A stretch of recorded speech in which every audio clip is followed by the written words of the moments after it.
ಕಟೀಲು ಶ್ರೀ ದುರ್ಗಾ ಪರಮೇಶ್ವರಿ ದೇವಳದ ಅಸ್ರಣ್ಣ ಕುಟುಂಬಸ್ಥರು ಹಾಗೂ ಅರ್ಚಕರ ನಡುವಿನ ಜಟಾಪಟಿಯಲ್ಲಿ ನಿನ್ನೆ ಮಧ್ಯಾಹ್ನದ ದೇವರ ಪೂಜೆ ವಿಳಂಬಗೊಂಡಿದೆ.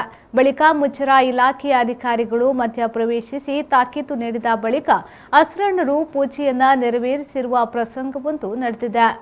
ಶ್ರೀಕ್ಷೇತ್ರ ಕಟೀಲ್ನಲ್ಲಿ ಕೀಳು ಶಾಂತಿ ಎಂಬ ಅರ್ಚಕರ ಹುದ್ದೆಯ ವಿಚಾರದಲ್ಲಿ ಕಳೆದ 2 ದಶಕಗಳ ಆಚೆಯಿಂದಲೂ ಮುಜರಾಯಿ ಆಯುಕ್ತರ ಕೋರ್ಟ್ನಲ್ಲಿ ವ್ಯಾಜ್ಯ ನಡೆಯುತ್ತಿತ್ತು.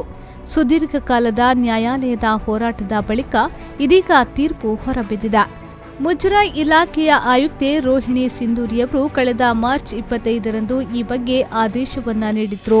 ನ್ಯಾಯಾಲಯದ ತೀರ್ಪಿನ ಹಿನ್ನೆಲೆಯಲ್ಲಿ ಗುರಾಜ್ ಭಟ್ ಅವರೇ ಆನುವಂಶಿಕ ಕೀಳು ಶಾಂತಿ ಅರ್ಚಕರಾಗಿ ಕಾರ್ಯನಿರ್ವಹಿಸಬೇಕು ಎಂದು ಅವರು ಹೇಳಿದ್ದಾರೆ.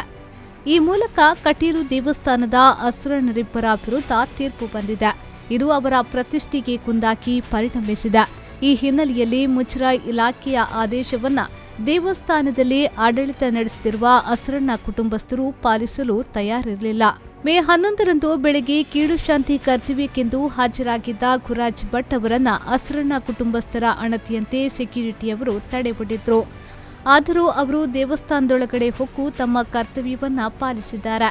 ಇದನ್ನೇ ಹಿನ್ನೆಲೆಯಾಗಿರಿಸಿದ ಅಸ್ರಣ್ಣ ಕುಟುಂಬಸ್ಥರು ಉದ್ದೇಶಪೂರ್ವಕವಾಗಿ ದೇವಿಯ ಮಧ್ಯಾಹ್ನದ ಪೂಜೆಯನ್ನ ನಡೆಸದೆ ವಿಳಂಬಿಸಿದ್ದಾರೆ ಎನ್ನಲಾಗಿದೆ.